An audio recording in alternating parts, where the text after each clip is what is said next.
Welcome to ఉద్వి food and dots. మీరు మా ఛానల్ మొదటిసారి చూస్తున్నట్టయితే వెంటనే సబ్స్క్రైబ్ చేయండి. మా వీడియోస్ మీకు నచ్చినట్టయితే లైక్ చేసి షేర్ చేయండి.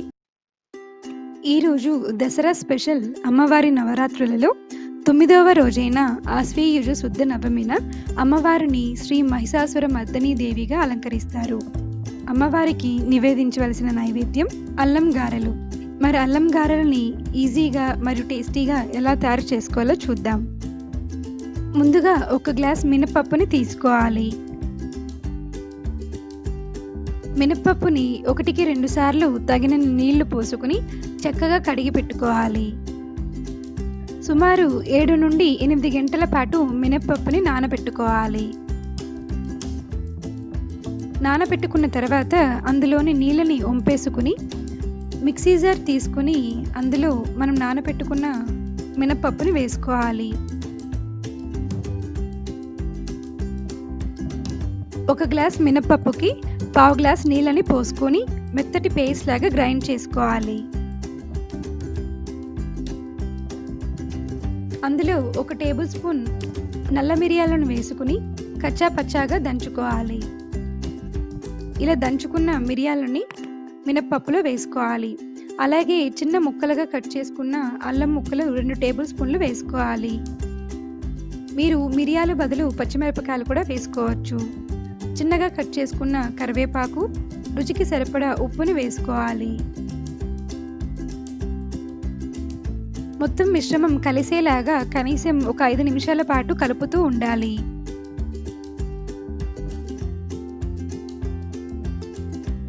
ఈ విధంగా కలపటం వల్ల వడలు చాలా మెత్తగా వస్తాయి.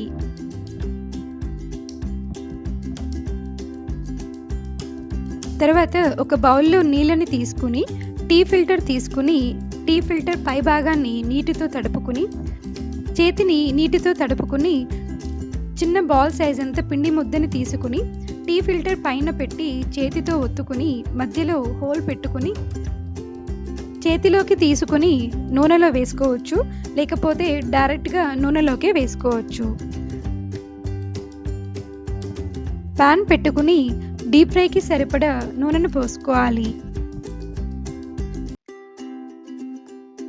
నూనె వేడైన తర్వాత చేతిని నీటితో తడుపుకుని టీ ఫిల్టర్ పైన తుడుచుకుని చిన్న బాల్ సైజ్ అంతా పిండి మిశ్రమాన్ని తీసుకుని చేతిని నీటితో తడుపుకుని రౌండ్ షేప్ వచ్చేటట్టుగా ఒత్తుకున్న తర్వాత మధ్యలో హోల్ పెట్టుకుని నూనెలో డైరెక్ట్గా వడలను వేసుకోవచ్చు.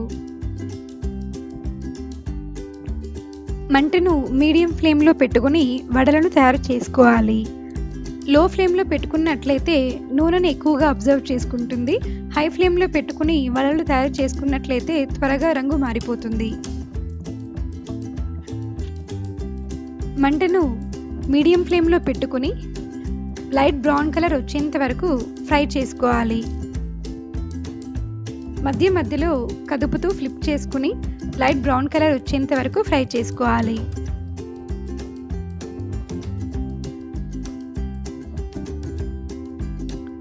రెండు వైపులా లైట్ బ్రౌన్ కలర్ వచ్చిన తర్వాత సర్వింగ్ బౌల్లో తీసుకుని సర్వ్ చేసుకున్నట్లయితే ఎంతో ఈజీ మరియు టేస్టీ అయిన అల్లం గారెలు తయారైపోయినట్టే. ఇక అమ్మవారికి అల్లం గారెని నైవేద్యంగా సమర్పించి అమ్మవారి ఆశీస్సులు పొందాలని కోరుకుంటున్నాము. ఈ వీడియో మీకు నచ్చినట్టయితే లైక్ చేసి షేర్ చేయండి. తప్పకుండా సబ్స్క్రైబ్ చేయండి. Thank you for watching.